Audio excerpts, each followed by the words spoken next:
Vad säger vi till hunden om man ska pussa? Puss. Och så får du peka. Var ska han pussa? Pussa. Ja, får visa Algot. Algot.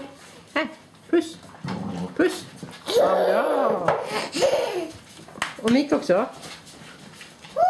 Mick, denna. Kan Mick pussa dig då? Mick. Mick.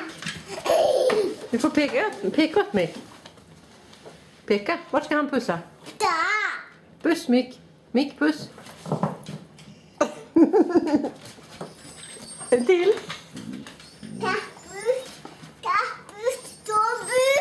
Du kan inte.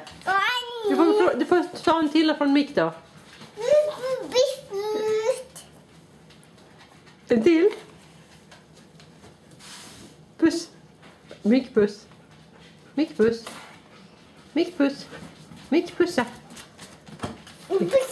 Mick, puss. Mick, puss. Puss. Puss. Mick, puss. Men Mick. Puss, puss. Här. Puss här.